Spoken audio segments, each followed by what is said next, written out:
The BFG by Roald Dahl, Chapter 13, A Trogglehumper for the Fleshlumpeater. They is always having 50 winks before they go scuppering off to hunt human beings in the evening, the BFG said. He stopped for a few moments to let Sophie have a better look. Giants is only sleeping every then and now, he said. Not nearly as much as human beings. Human beings is crazy for sleeping.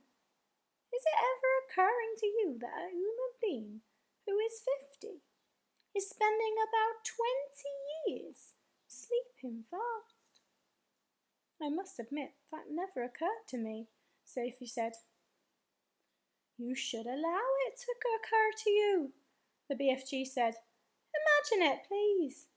This human being who says he is 50 has been fast asleep for 20 years and is not even knowing where he is, not even doing anything, not even thinking. It's a funny thought, Sophie said. Exactly, the BFG said. So what I is trying to explain to you is that a human being who says he is 50 is not 50. He is only 30. What about me? Sophie said. I am 8. You is not 8 at all, the BFG said. The human being, babies and little chidlers is spending half their time sleeping. So you is only 4. I'm 8, Sophie said. You may think you was 8, the BFG said. But you has only spent 4 years of your life with your little eyes open. You was only 4, and please stop niggling me. Titchy little snapwickers like you should not be niggling around with an old sage and onions who is hundreds of years more than you. How much do giants sleep? Sophie asked. They is never wasting much time snuzzling, the BFG said. 2 or 3 hours is enough. When do you sleep? Sophie asked. Even less, the BFG answered. I is sleeping only once in a blue baboon. Sophie, peeping out from her pocket, examined the 9 sleeping giants. They looked even more grotesque now than when they were awake. Sprawled out across the yellow plain, they covered an area about the size of a football field. Most of them were lying on their backs, with their enormous mouths wide open, and they were snoring like foghorns. The noise was awful. Suddenly, the BFG gave a jump in the air. By gum frog, he cried. I is just having the most whoopsie-whiffling idea. What? Sophie said.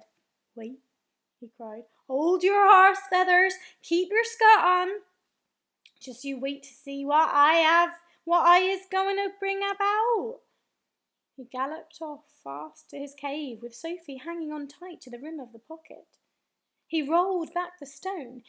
He entered the cave. He was very excited. He was moving quickly.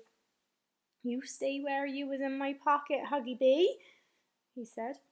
We is doing this lovely bit of buck swashling both together. He laid aside the dream-catching net, but hung on to the suitcase. He ran across to the other side of the cave and grabbed the long trumpet thing, the one he had been carrying when Sophie had first seen him in the village. With the suitcase in one hand and the trumpet in the other, he dashed out of the cave. What is he up to now? Sophie wondered. Keep your head up good, the BFG said. Then you will get a fine wind-call of what is going on. When the BFG came near to the sleeping giants, he slowed his pace. He began moving softly. He crept on his toes towards the ugly brutes. They were still snoring loudly. They looked repulsive, filthy, diabolical. The BFG tiptoed around them. He went past the gizzard gulper, the blood bottler, the meat dripper, the child chewer. Then he stopped. He had reached the Fleshlumpeater. He pointed at him. Then he looked down at Sophie and gave her a big wink. He knelt on the ground and very quietly he opened the suitcase. He took out of it the glass jar containing the terrible, nightmarish Trogglehumper. At that point, Sophie guessed what was going to happen next. Ouch, she thought. This could be rather dangerous. She crouched lower in the pocket so that only the top of her head and her eyes were showing. She wanted to be ready to duck out of sight very fast should anything go wrong. They were about 10 feet away from the Fleshlumpeater's face. The snoring, snorting noise he was making was disgusting. Every now and again a big bubble of spit formed between his two open lips, and then it would burst with a splash and cover his face with saliva. Taking infinite care, the BFG unscrewed the top of the glass jar and tipped the squiggling, squirming, faintly scarlet Trogglehumper into the wide end of his long trumpet. He put the other end of the trumpet to his lips. He aimed the instrument directly at the Fleshlumpeater's face. He took a deep breath, puffed out his cheeks, and then woof! He blew. Sophie saw a flash of pale red go darting towards the giant's face. For a split second, it hovered above the face. Then it was gone. It seemed to have been sucked up the giant's nose, but it had all happened so quickly, Sophie couldn't be sure. "We had better be skiddling away quick to where it is safe," the BFG whispered. He trotted off for about 100 yards, then he stopped. He crouched low to the earth.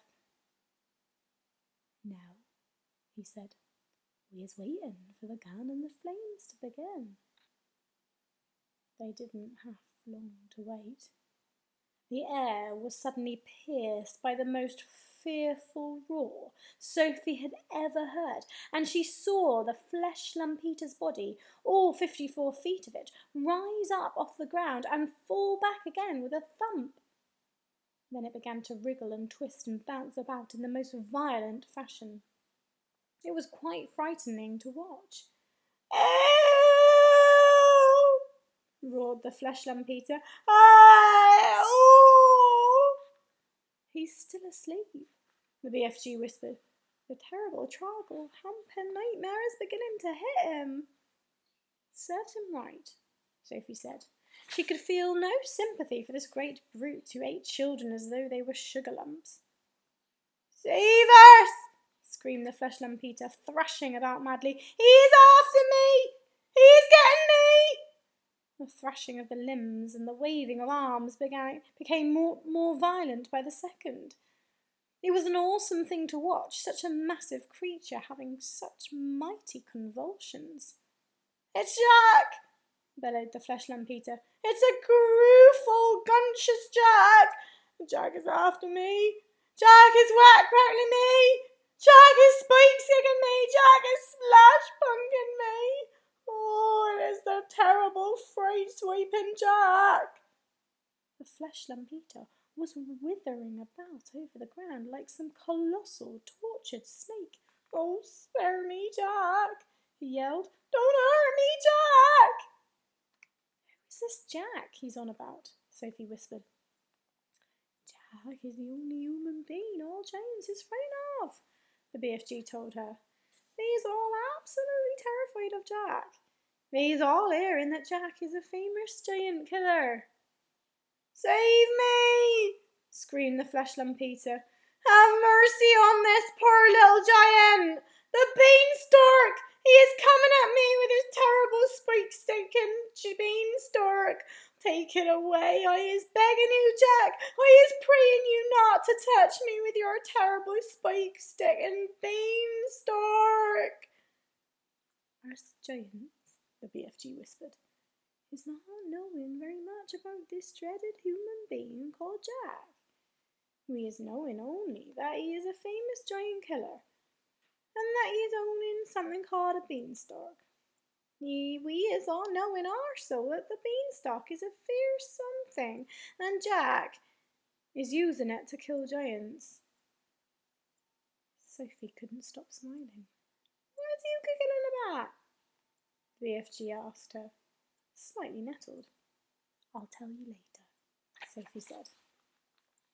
The awful nightmare had now gripped the whole brute to such an extent that he was tying his whole body into knots. Do not do it, Jack, he screeched. I was not eating you, Jack. I has never eaten human beings. I swear I has never gobbled a single human being in all my wholesome life. Liar, said the BFG. Just then, one of the Fleshlumpeater's flailing fists caught the still fast asleep meat-dripping giant smack in the mouth. At the same time, one of his furiously thrashing legs kicked the snoring, gizzard-gulping giant right in the guts. Both the injured giants woke up and leaped to their feet. He has swiped me right in the mouth, yelled the meat-dripper. He is bung-swaggling me smack in the guts, shouted the gizzard-gulper. The two of them rushed to the Fleshlumpeater and began pounding him with their fists and feet. The wretched Fleshlumpeater woke up with a bang. He awoke straight from one nightmare into another. He roared into battle, and in the bellowing, thumping, rough and tumble that followed, one sleeping giant after another either got stepped upon or kicked. Soon all 9 of them were on their feet, having the most almighty free-for-all. They punched and kicked and scratched and bit and butted each other as hard as they could. Blood flowed. Noses went crunch. Teeth fell out like hailstones. The giants roared and screamed and cursed, and for many minutes the noise of battle rolled across the yellow plain. The BFG smiled, a big, wide smile of absolute pleasure. Oh, he is loving it when they is all having a good tough and ramble, he said. They'll kill each other, Sophie said. Never, the BFG answered. Those beasts is always bishing and walloping at one another. Soon it will be getting dusky and they will be galloping off to fill their tummies. They're coarse and foul and filthy, Sophie said. I hate them. As the BFG headed back to the cave, he said quietly, We certainly was putting that nightmare to good use, though, wasn't we? Excellent use, Sophie said. Well done, you.